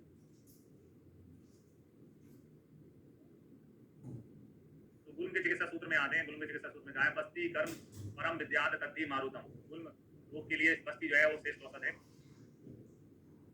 बस्ती कर्म परम विद्यात तद्धि मारुतम। बातज गुल्म की चिकित्सा में लिखा है बातज गुल्म में भ्रंगन कराना चाहिए, भ्रंगन करने से बात का समन होता है। भ्रंगन अन्नपान बताया हुआ है। इसके अलावा बात के जो नॉर्मल प्रोसीजर होते हैं, स्नेहन स्वेदन घृतपान बस्ती है ना, ये नॉर्मल चीजें लिखी हुई हैं। इसके अलावा यहाँ बमन को उल्लेखन के रूप में लिखा हुआ है, ये बमन के उल्लेखन के रूप में लिखा है, ये भी एग्जाम में आता है ना।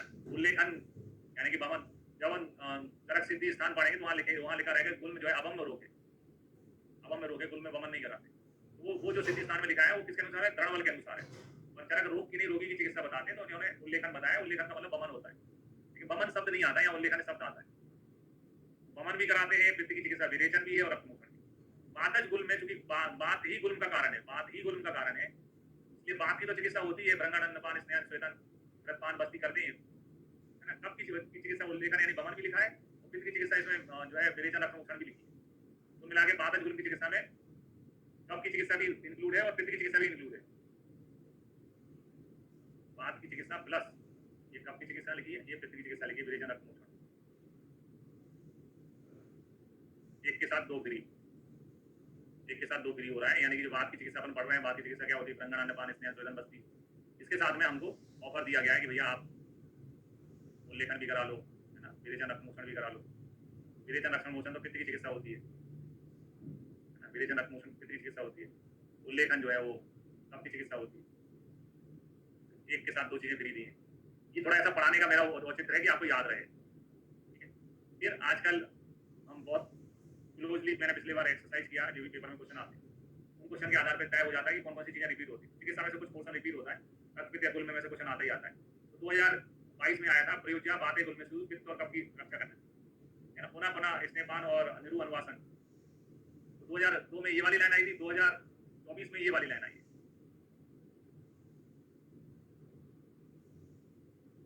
है ना, 2024 में आया है ये पुनः पुनः जो है स्नेहपाना निरु अनुवासन। प्रयोज्या बातें गुल्मेशु पित्त कफ की अनुरक्षा करना चाहिए। देखो पित्त कफ की अनुरक्षा कर ही रहना, ये अपन है ना, दोनों की अनुरक्षा कर ही रहना, दोनों की चिकित्सा कर ही रहना अपन। पित्त कफ की अनुरक्षा करना चाहिए बातज गुल्म में है ना। कफ की जो है उल्लेखन करा रहे हैं, कफ के लिए, पित्त के लिए विरेचन रक्तमोचन करा रहे हैं। ये क्वेश्चन एग्जाम में आया हुआ है ना। बातज गुल्म में किसकी अनुरक्षा करना चाहिए? तो पित्त कफ की अनुरक्षा करना चाहिए। आदि आवंते मध्य जा मारुत परीक्षिता। बातज गुल्म में आदि अंत और बीच में जो है मारुत की रक्षा करना चाहिए। बात के कुपित होने से तो रोग होता है, आदि अंत और मध्य में मारुत परिरक्षिता, वायु की रक्षा करना चाहिए। यहाँ परिरक्षिता या अनुरक्षित मारुतम परिरक्षिता, परियों जैसा इसको, इसकी परियों के समान रक्षा करो, इसकी अपने अपना समझ के रक्षा करो, इसकी परियों के समान रक्षा करो, इसको अपना समझ के अनुरक्षिणा, इसको अनुरक्षिणा यानी अपने तरफ अपना जैसा समझ के रक्षा करो। कैसे भी आपको याद करना कर लो, यहाँ परिरक्षणा या अनुरक्षणा।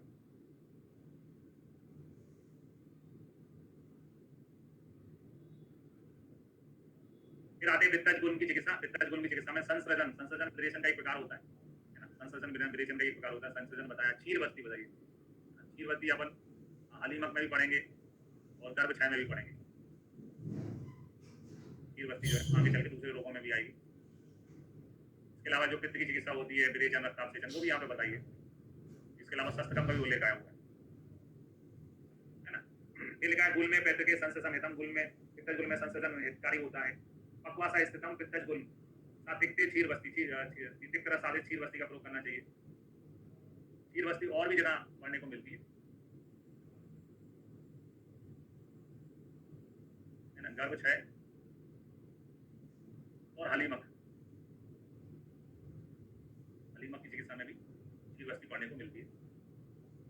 तिलवक घृत से विरेचन कराना चाहिए, तो विरेचन के लिए स्पेशली तिलवक घृत का प्रयोग करने के लिए बोला है। इसके अलावा लाइन जो कि 2017 में आ चुकी है, पहले एग्जाम में पूछी जा चुकी है, चिन्ना मूला वेदंते ना गुलमा यांति क्षयम, रक्ताभिषेचन मतलब जिन गुण का जो है रक्ताभिषेचन कराना चाहिए, जिनमें चिन्ना मूला वर्धनते विधेयन्ते।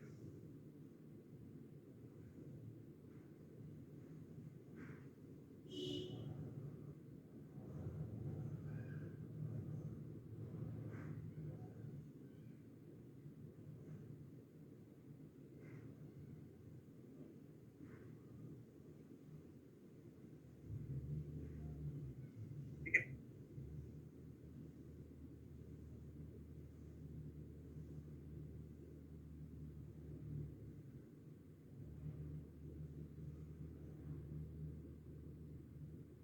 इसके अलावा शस्त्रकम जो बताया, वो शस्त्रकम के लिए लिखा है कि शस्त्रकम जो है वो धन्वंतरी जो संप्रदाय के लोग हैं उनके द्वारा कराना चाहिए। चिन्ना मूला विधेयन्ते ना गुलमा यांति क्षयम, इसका मतलब है कि रक्त में विदा होने के कारण, रक्त में विदा होने के कारण गुल्म के रोगी को दाह या कृष्णापात आदि होता है, तो रक्त तो गुल्म रोगी के रक्त का श्रावण कर दिया जाता है, तब वो जब मूल कारण ही कट जाता है, अगर गुल्म में विदा या पाक नहीं होते हैं तो गुल्म नष्ट हो जाते हैं, है ना। गुल में रक्त अल्पता संपन्न हो जाती है, जिसमें उसमें जलन होने लगती है, और यह दुष्ट रक्त ही नहीं रहता है, तब जलन यानी पीड़ा नहीं। तो कुल मिला के यहाँ पर अगर गुल्म में दाह होने लग गया, विदा होने लग गया, तो फिर आप रक्त मोक्षण करा दो। रक्त मोक्षण करने से जैसे किसी पेड़ को मूल से काटने पर वो नष्ट हो जाता है, वैसे गुल्म में रक्त मोक्षण कराने से जो रक्त में अम्लता है वो कम हो जाती है, और दाह आदि लक्षण जो है वो शांत हो जाते हैं। अम्लता कम हो जाती है, दाह आदि लक्षण जो है वो शांत हो जाते हैं।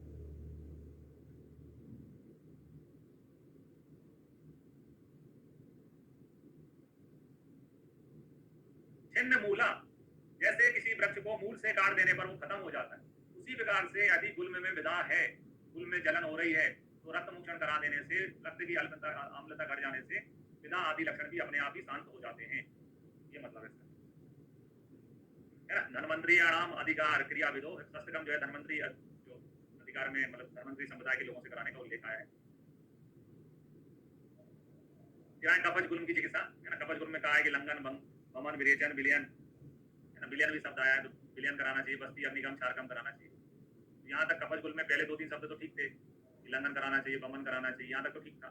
इसके बाद में देखो विरेचन, विलयन, पित्त की चिकित्सा भी आ गई बीच में, बस्ती, वात की चिकित्सा भी आ गई, अग्निगम, क्षारकम भी कराना चाहिए। क्षारकम के लिए लिखा है कप गुल्मी प्रवेद काले क्षारम कटुकम घृतम, है ना। कटु घृत जो है क्षार का प्रयोग करना चाहिए, और क्षार कितने ड्यूरेशन के बाद लेना चाहिए, तो एकांतर द्व्यंतर व त्रियम, श्रम में वापुना, 1 दिन 2 दिन या 3 दिन बीच में विश्राम करके क्षार का प्रयोग करना चाहिए। एकांतर द्व्यंतर त्रियम ऑल करके क्वेश्चन पंजाब पीएससी का है, जो कि आर्मी वाला जब पेपर हुआ था, आर्मी वाला पंजाब पीएससी दोनों में क्वेश्चन आया हुआ। पंजाब पीएससी में भी क्वेश्चन पूछा है एकांतर द्व्यंतर। पंजाब पीएससी के 80-70 क्वेश्चन आर्मी वाले पेपर में आ गए थे, आर्मी सीसीआरएस वाला, सीसीआरएस में जो आर्मी में डॉक्टर की पोस्टिंग हुई थी, वो वाला जो पेपर था उसमें भी ये क्वेश्चन आया। ये क्वेश्चन 2-3 जगह आ चुका है, एकांतर द्व्यंतर त्रियम।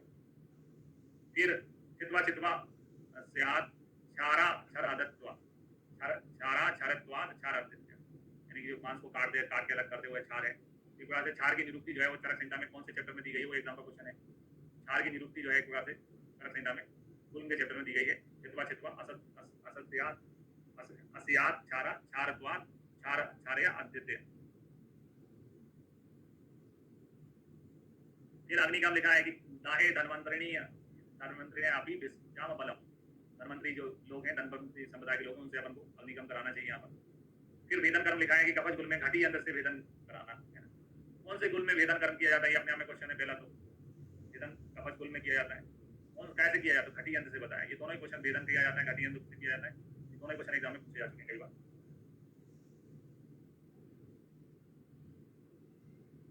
फिर आते त्रिदोषज गुल में, त्रिदोषज गुल में लिखा है व्याम मिश्र दोषे व्याम मिश्र एव ऐसा एव क्रियाक्रम है ना, यानी कि त्रिदोषज उसे कहते हैं जिसमें सभी दोष होते हैं, वात पित्त कफ होते हैं। तो व्याम मिश्र दोषों में है ना, मिश्र दोषों की चिकित्सा करना चाहिए, यानी वात पित्त कफ की चिकित्सा करना चाहिए। छोटी लाइन है, अच्छी लाइन है, सुंदर लाइन है, इसलिए एग्जाम में कई बार पूछी जाती है। व्याम मिश्र दोषे व्याम मिश्र एव ऐसा एव क्रियाक्रम। इसके बाद में आते हैं रक्तज गुल्म की चिकित्सा में। तो रक्तज गुल्म की चिकित्सा में लिखा है गर्भ काल व्यतीत हो जाने पर स्नेह स्वेदन कराकर स्नेह विरेचन देना चाहिए। 10 महीने के बाद चिकित्सा बताइए। स्नेह स्वेदन कराने के बाद में स्नेह विरेचन यानी कैस्टर ऑयल वगैरह जो होता है उससे विरेचन देना चाहिए, है ना। तो लेकिन ये अब चरक में उस जमाने में लिखा हुआ, आज व्यवहारिक नहीं है। आज हमको सोनोग्राफी से पहले पता चल जाता है कि क्या तकलीफ है। तो ये एग्जाम में कभी कभी क्वेश्चन पूछ लेते हैं इंटरव्यू में, तो व्यवहारिक आंसर देना चाहिए कि वैसे तो सर चरक में 10 महीने के बाद में चिकित्सा करने का निर्देश है, लेकिन हम सोनोग्राफी करके कंफर्म कर सकते हैं कि क्या प्रॉब्लम। फिर आए शस्त्र कम कौन से गुल में करते हैं, तो वातज को छोड़ दो, पित्तज रक्तज कफज गुल में शस्त्र कम करते हैं। असर के बाद समान चिकित्सा भी बताइए रक्तज गुल में। किरण तेल मैंने बोला, यहाँ पर बोला ना स्नेह विरेचन। कफज गुल की चिकित्सा में क्या पढ़ा अपन, स्नेह विरेचन। स्नेह विरेचन कराना चाहिए। स्नेह विरेचन के रूप में सबसे फेमस योग क्या है, एरंड तेल, कैस्टर ऑयल। एरंड तेल काय के साथ यूज करना, वो यहाँ बताया गया है। यहाँ बताया गया है कफानुबंध बातज ज्वर में एरंड तेल जो है बारूणी के साथ देना चाहिए। बातज गुल्म तो है बात में, कब का अनुबंध है, बारूणी थोड़ी तेज मत होती, कफानुबंध में बारूणी।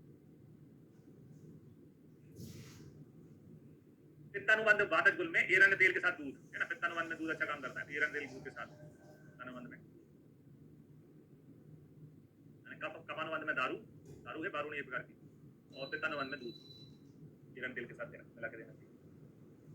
फिर आते हैं चिकित्सीय योग में। चिकित्सीय योग बहुत पूछे जाते हैं एग्जाम में, बहुत क्वेश्चन बनते हैं चिकित्सीय योग के। बात गुल में चिकित्सीय योग में आते हैं, सबसे पहले देखते हैं बातज गुल की चिकित्सीय योग। बातज गुल में लिखा है उष्णाधिघृत, उष्णाधिघृत, हिंगवादिघृत, हिंगू सौभाचलाधिघृत, अपुसादिघृत, पिपल्यादिघृत का प्रयोग करना चाहिए। तो गुल में जो है वो बिना बात के होता भी नहीं है, बात मेन दोष रहता है। तो बात को समन करने वाले जो योग है वो बताए गए हैं। चाहे उष्णाधिघृत बताया, हींग बहुत अच्छा काम करता है, हिंगवादी घृत अलग होता है, हिंगवादी योग अलग होता है। तो क्वेश्चन इसके भी पूछे जाते हैं, हिंगवादी योग क्या में देते हैं, है ना, हिंगवादी घृत क्या में देते हैं। हिंगू सौवर्चल घृत होता है, लवण सौवर्चल लवण होता है, लवण भी बहुत अच्छा वातनाशक होता है। अपूसा के भेद भाव प्रकाश में बताएं, लेकिन अपूसादी घृत जो है वो बताया यहाँ गुल में, है ना। इसके अलावा पिपल्याद घृत बताया हुआ है। इसके अलावा नीलिनी घृत बताया हुआ। नीलिनी घृत बहुत फेमस योग है गुल में। नीलिनी घृत में काय निर्माण में यवचार का प्रयोग होता है, किसका प्रयोग होता है, यवचार का प्रयोग होता है।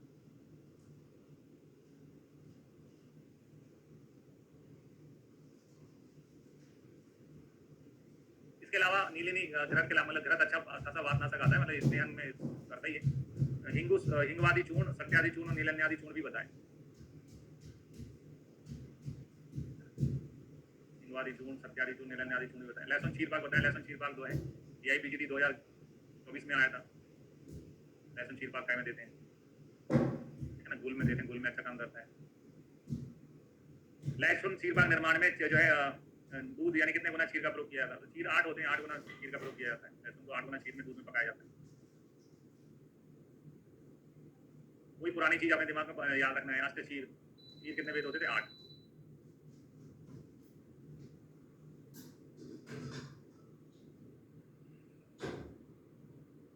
इसके अलावा तेल पंचक, है ना, तेल पंचक बताया हुआ है ना। एरंड तेल, यवचार, गौमूत्र, प्रसन्ना, कांजी को मिलाकर, है ना। तो तेल में एरंड तेल ही होता है इसमें, तेल पंचक में। और यवचार है, क्षार है, जो भी वातनाशक होता है अच्छा खासा। गौमूत्र है, प्रसन्ना है, और कांजी।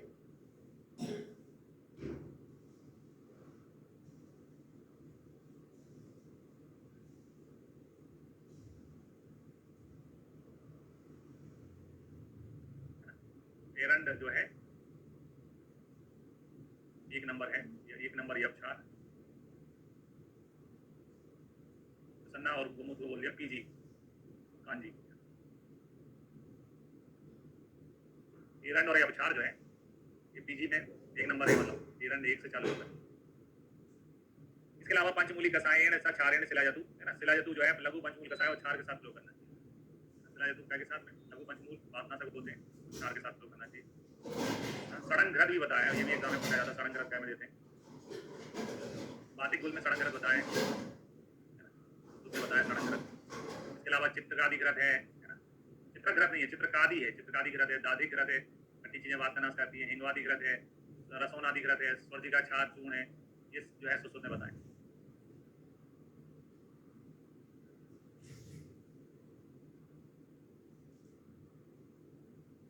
चित्रकादि घृत, दादी घृत, हिंगवादी घृत, रसोनादि घृत और स्वर्जी का छाछ चूर्ण, ये वातज गुल में अच्छा काम करते हैं।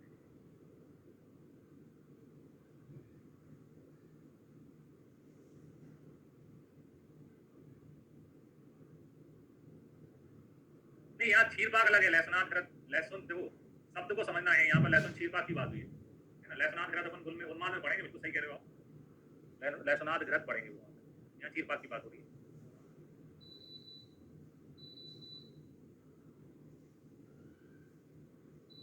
फिर आते हैं पित्तज गुल में, पित्तज गुल में बताया पित्तज गुल में दाक्षा घृत का प्रयोग करना चाहिए है ना। दाक्षा पित्तनाशक होती है, दाक्षा घृत अपन पांडुत में भी पढ़ेंगे। दाक्षा घृत के साथ देना चाहिए, शर्करा मधु के साथ बताया है। त्रयमाणाद घृत बताया, रोहिण्याद घृत, आम्लकाद घृत बताया हुआ है। इसके अलावा बासा घृत जो फेमस है, जो अपन ने बासा घृत रक्तपित्त में भी पढ़ेंगे, रक्तपित्त में बासा घृत बताते हैं, वो बासा घृत यहाँ पित्तज गुल में भी बताया है। इस बासा घृत के निर्माण में बासा और जल का रेशो 1:8 होता है। बासा घृत एक भाग होता है, जल जो पाक जल में जिसमें पाक करते हैं वो 8 गुना रहता है ना। पित्तज गुल में है बासा घृत। इसके अलावा रक्तपित्त में, ज्वर में, स्वर में, रक्तपित्त व्याधि में भी यूज होता है पित्त जो है बासादि घृत। रक्तपित्त में, ज्वर में, श्वास में, कांस में, हृदय रोग नाशक। फिर आते हैं कफज गुल में, कफज गुल में लिखा है कि 10 मूली घृत का प्रयोग करना चाहिए। 10 मूली घृत, मल्लकाद घृत। कब जो ना रोग अस्ति विबंध न कश्चन, कब का कोई रोग नहीं है, विबंध नहीं है जो मल्ला तक ठीक नहीं कर सके। मल्ला तक तो कब के रोगों का दुश्मन है ना, मल्लकाद घृत देते हैं। क्षीर सटपल घृत, क्षीर सटपल का क्वेश्चन एग्जाम में आता रहता है। क्षीर सटपल घृत कुल में दिया जाता है। तिक्त सटपल घृत जो है वो कुछ में पढ़ेंगे अपन। इसके अलावा दंती हरिति दी जाता है, दंती हरिति बताया कफज गुल में। दंती हरिति में कितने हरण होते हैं वो एग्जाम का क्वेश्चन है, 25 हरण होते हैं दंती हरिति में, दंती हरिति में 25 हरण होते हैं। इसके अलावा नीलिनी घृत, नीलिनी घृत दुगनी मात्रा में, ये दुगनी मात्रा वाला जो है वो यहाँ इसका है, कफज गुल का है। यहाँ पर तिक्त सटपल घृत ध्यान रखना, तिक्त सटपल हम आगे जाके पढ़ेंगे अपन, वो पुष्ट में आता है।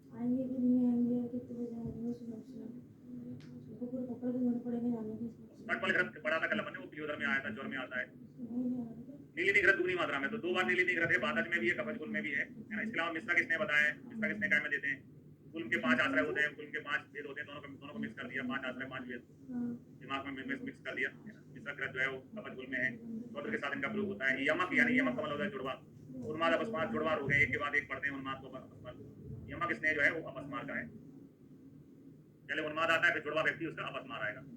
पहले उन्माद आता है, फिर उसका जुड़वा आता है अपस्मार। यमक जो है अपस्मार, यमक स्नेह अपस्मार में है।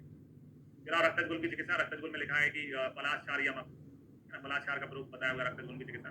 गुल की चिकित्सा में कौन सा क्षार यूज करते हैं वो एग्जाम का क्वेश्चन है। रक्तज गुल की चिकित्सा में पलाशक्षार यूज करते हैं है ना। पलाशक्षार, पलाशक्षार तो सिद्ध सर्पी है ना, सुश्रुत ने भी बताया पलाशक्षार तो सिद्ध सर्पी। और पिपल्यादि घृत की उत्तर बस्ती भी बताइए।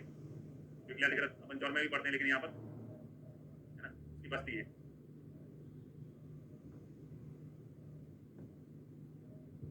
ठीक है, फिर आते हैं गुल में अनुपान। अनुपान यानी कौन सी चीजें यूज करना चाहिए, तो गुल में अनुपान के रूप में लिखा है फूल दाड़िम धर्माम्बू सुरा मट मंड आमलक कांजकई सूला आना परा पेया बीज पूर रसेन वा। यानी गुल में जो है बदेर यानी कि बेर का लेना चाहिए। जो खट्टी चीजें होती हैं, बेर है ना, बेर है, दाड़े में खट्टी चीजें होती हैं। गुल में कॉन्स्टिपेशन होता है, और जो आम्ल रस होता है यानी जो खट्टी चीजें होती हैं वो स्वस्थ पेट मूत्रल होती है, मलमूत्र को लाने वाली होती है, इसलिए खट्टी चीजें यूज होती हैं गुल में। गर्म पानी पीना चाहिए है ना, उष्ण जल जो है बहुत अच्छी चिकित्सा है। सुरामंड कांजी बिजोरा नींबू के साथ गुल हमारे लोगों को पीना चाहिए। गर्म पानी, नींबू पानी, ये सबसे कॉमन फिनोमेना है। डाइजेशन जिनका कमजोर है उनको सुबह सुबह गर्म पानी पीना चाहिए, नींबू पानी पीना चाहिए। गुल में क्या अपत्य है, यानी क्या नहीं खाना चाहिए जो हैवी टू डाइजेस्ट होता है, जिनको डाइजेस्ट होने में टाइम लगता है, जैसे बलूर यानी सूखा हुआ मांस पचने में टाइम लगता है, मूली बहुत गैस करती है, मछली है, सूखा हुआ साग है, बेदल यानी दो दल वाले अन्न है, यानी दालें नहीं खाना चाहिए, है ना। गुल वाले पेशेंट को दाल वगैरह नहीं खाना चाहिए, आलू और मधुर फल भी मना चाहिए। मधुर फल खाने से पेट भरता है, पेट भरने से आपको वायु को अपना स्थान नहीं मिलता है। तो कौन सा रोग है जिसमें मधुर फल अपत्य है, तो मैं आंसर नहीं निकलेगा उसमें, कौन सा रोग है जिसमें मधुर फल अपत्य है। उसमें अगर ऑप्शन है ना, गुल में मधुर फल अपत्य बताया सबसे। गुल के संदर्भ में कहा गया है मंदो अग्नि बढ़ते, गुल में दीप्तो अग्नि प्रसमाप्त है। मंद अग्नि पर गुल बढ़ जाता है और अग्नि दीप्त होने पर इसका प्रशमन हो जाता है। जठराग्नि के मंद होने पर गुल बढ़ता है और जठराग्नि के प्रदीप होने पर गुल जो है प्रशमन यानी शांत हो जाता है। तस्मात ना अति स्वास्थ्यम, यानी ज्यादा भरपेट खाना नहीं खा सकते, ना अति विलंघनम, ना ही ज्यादा लंघन कर सकते, ना ही ज्यादा भूखे पेट रह सकते। तो एक तो ज्यादा खाना भी नहीं खा सकते, ज्यादा उपवास भी नहीं कर सकते, दोनों चीजें मना है। ज्यादा भोजन भी नहीं करें, एकदम उपवास भी ना करें, कुछ भी नहीं खा रहे। फिर आते हैं गुल के संदर्भ में एक और श्लोक है, संप्रको दोषाणाम सर्वेषाम अग्नि संसृतो तस्माद अग्नि सदा रक्षेत, तस्माद अग्नि सदा रक्षेत। तो कौन से रोग में सदा अग्नि की रक्षा करने का निर्देश है, वो एग्जाम का क्वेश्चन है। तस्माद अग्नि सदा रक्षेत, गुल के लिए कहा गया, गुल में सदा अग्नि की रक्षा करना चाहिए। गुल में वायु की प्रधानता होती है, एक प्रकार से बोले तो गुल वातज रोग है, बिना वात के गुल नहीं होता है। यहाँ पर लिखते हैं सर्वे सपी खलवे देशु गुल में ना कश्चित वाता देते संपत्ति, यानी बिना वात के गुल रोग संभव ही नहीं है ना। सभी प्रकार के गुल में वात की प्रधानता होती है, बिना वात के कोई गुल रोग नहीं हो सकता। तो ऐसे अपन बहुत गिने चुने रोगों के संदर्भ में पढ़ते हैं, योनि व्यापक में पढ़ते हैं कि बिना वात के स्त्रियों की योनि दूषित नहीं होती, योनि व्यापक में वात दोष होता है।